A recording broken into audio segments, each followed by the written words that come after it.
Kthehemi në studio të flasim tani për aspektin ekonomik të zhvillimeve në Venezuelë si vendi me rezervat më të mëdha të provuara të botës për naftën dhe hidrokarburët. Do të diskutojmë në lidhje drejt për drejt me Gjergj Buxhuku nga Konfindustria.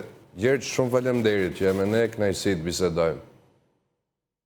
Është kënaqësi edhe për mua dhe gëzuar dhe mbarësi për ju dhe çdo që na ndjek.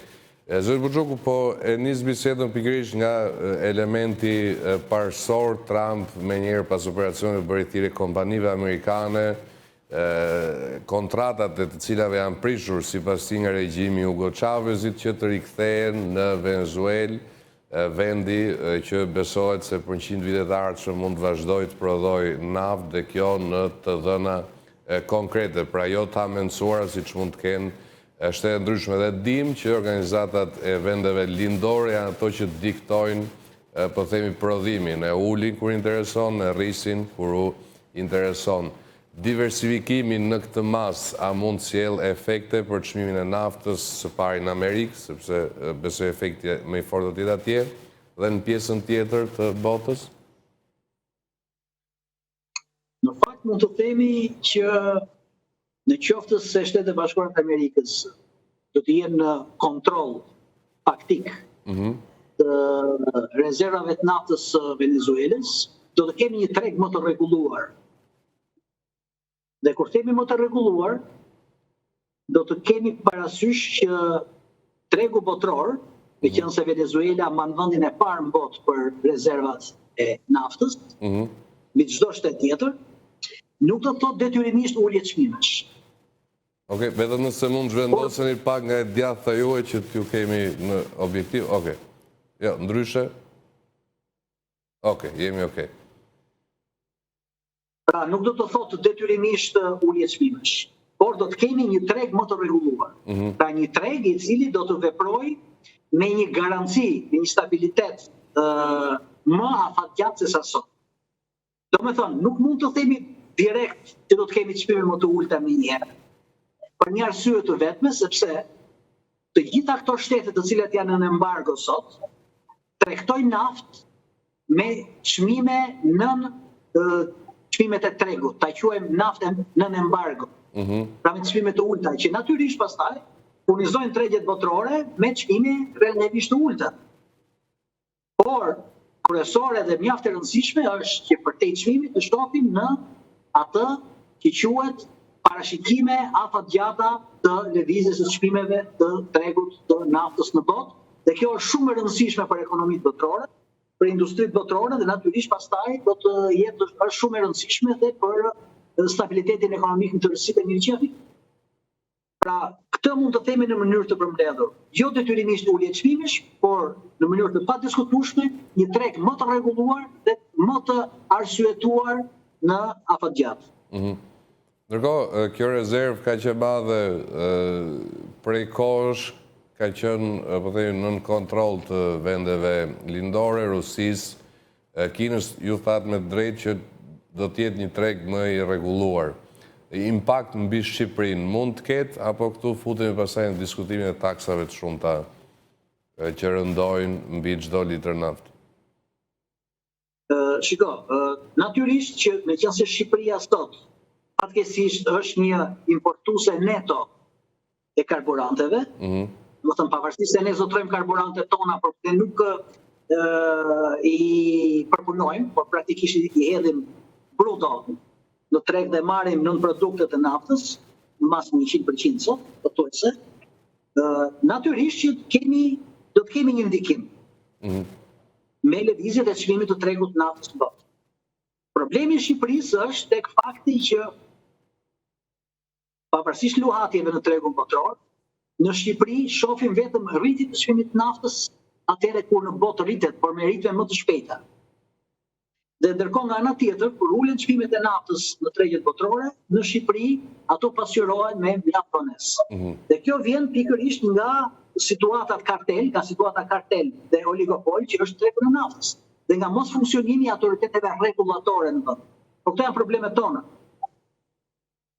tona. Që natyrisht janë probleme shumë të rënda të mirë qeverisjes Por, në tërësi do të themi që në qoftë se do të kemi çmime më të rregulluara në botë, dhe këtë e garantojnë Shtetet e Bashkuara të Amerikës, në qoftë se realisht do të vjen shpejt në kontroll të rezervave të karburanteve në Venezuelë, praktikisht do të ndikojnë pozitivisht tek ne.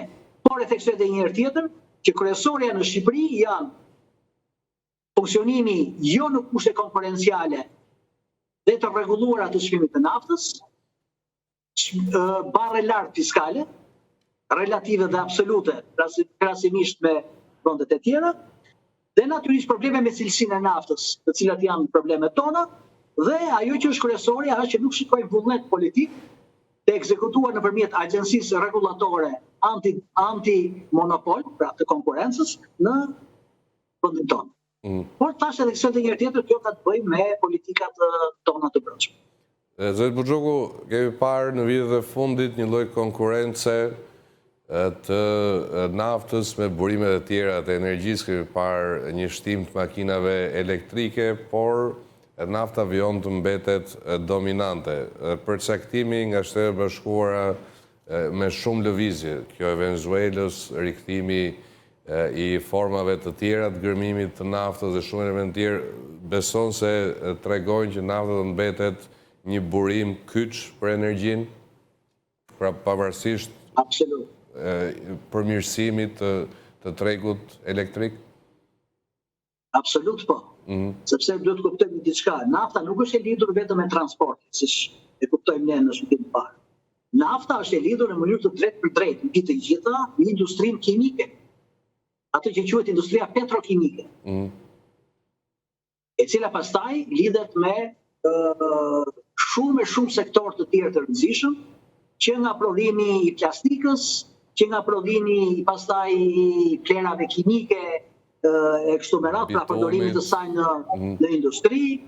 Domethënë, nafta për një kohë të gjatë ka për të mbetur si një element strategjik, politik dhe ekonomik në rrezullin toksor.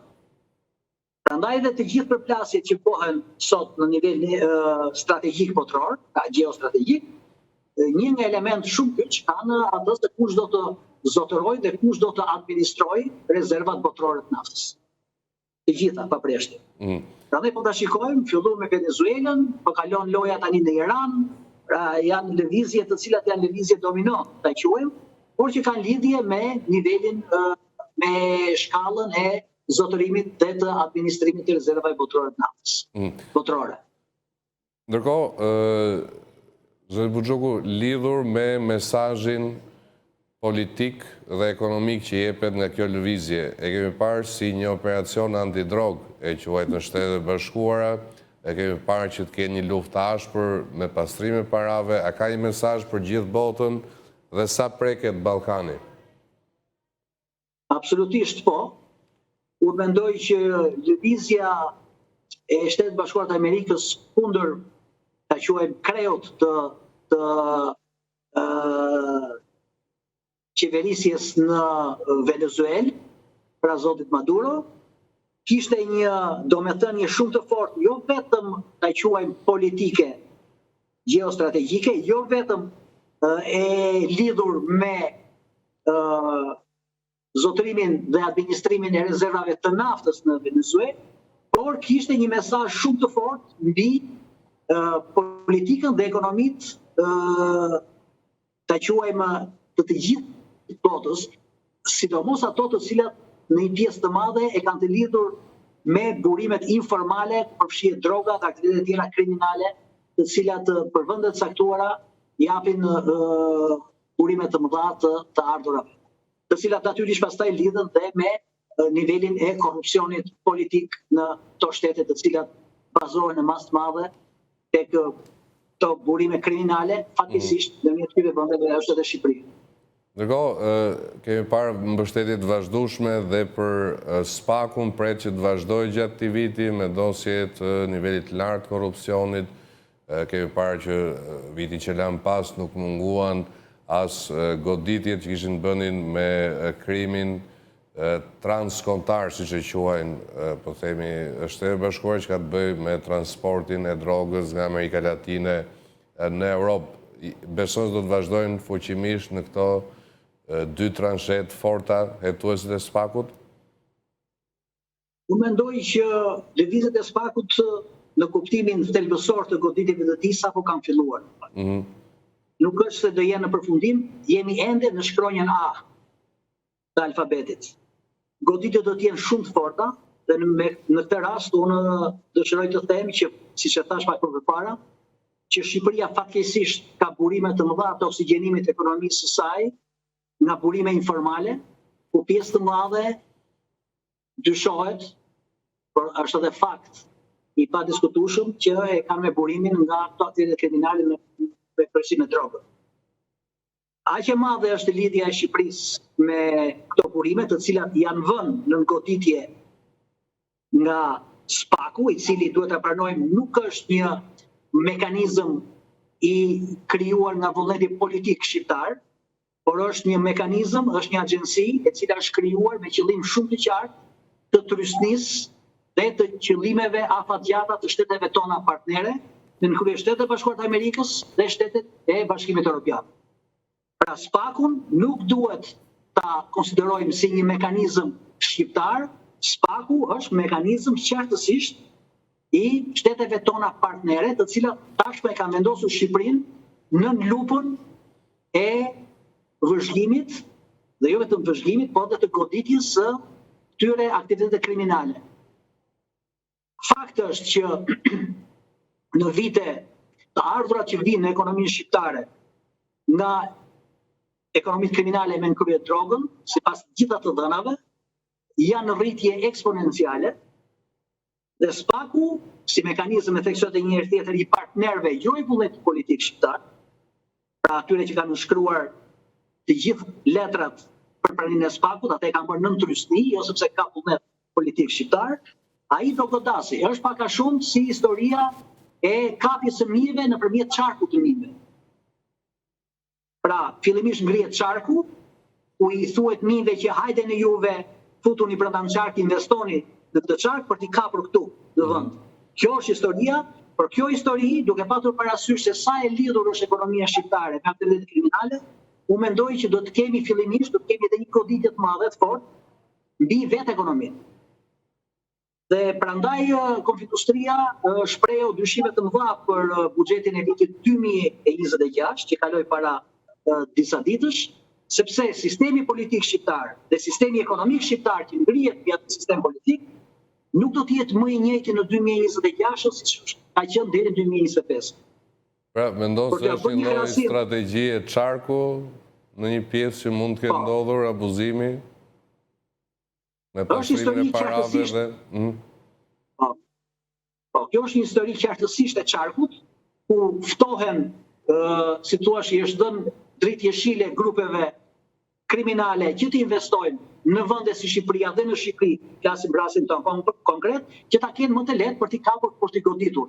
Por një gjë duhet të theksojmë, domethënë duhet ta theksoj këtë gjë, ekonomia shqiptare, duke qenë se është shumë e lidhur me këto të ardhurat të cilat vijnë nga këto aktivitete, rrezikon që të ketë goditje të forta në vitin 2026. Është si puna e një pacienti i cili është detyrohet të futet në një operacion akut. Dhe ky operacion akut shumë i vështirë, sepse pjesa kanceroze e ekonomisë shqiptare tashmë është, mund të themi që mund të jetë dhe më e madhe se sa vetë pjesa e shëndetshme e trupit të ekonomisë shqiptare. Pra, pjesa kanceroze tumorale është më e madhe se sa vetë pjesa e shëndosh, dhe operacioni është mjaft i vështirë. Është operacion i cili rrezikon në mënyrë të dukshme sektor të shumë të ekonomisë, xhepat e shumë individëve në Shqipëri që janë lidhur me këtë sistem ekonomik, dhe duhet të jemi shumë të kujdesshëm, sepse mund të rrezikojmë edhe krizë ekonomike të mirëfillt, e cila pastaj mund të përkthehet deri në stabilizim, deri në destabilizim të rendit kushtetues. Dhe Shqipëria ka kaluar dy herë këto problematika, një herë në 91 dhe një herë në 97. Kështu që duhet të jemi shumë të kujdesshëm, qoftë në mënyrën se veprojmë, sepse fakti pa diskutueshëm është që ndërkohë që ty do të ndërpriten burimet oksigjenimit nga këto burimet jo formale që po themi neve, dhe të kriminalizuar, ty të ka rënë prodhimi vendor në tërësi, të ka rënë industritë. për 3 mujorin e fundit të vitit 2025, sipas të dhënave zyrtare të botuara, industria të ra me mbi 4%. Përsëri, bujqësia gjithmonë është në rënje të lirë. Deficiti tregtar për në vitin 2024, ato e botuar, ka qenë në shifra 5.4 miliard euro. Pra, problemi duhet ta shikojmë me një shqetësim shumë të madh se çfarë do ndodhi me ekonominë shqiptare, me xhepat e shqiptarëve dhe vetëm me stabilitetin ekonomik dhe politik të këtij vendi. Për 2026. E qartë. Zotë Buxhoku, shumë faleminderit që ishit me ne. Kënaqësi të bisedojmë. Ishte kënaqësi për mua. Mirë që ishim me zotin Buxhoku, këtu kemi mbritur në fund të programit. Ju falenderoj shumë për vëmendjen tuaj. Bashkë do të ritakohemi nesër, si gjithnjë në orën 13, deri atëherë për lajmet dhe zhvillimet e fundit. Vazhdoni të qëndroni në Top News bashkë, mirupafshim.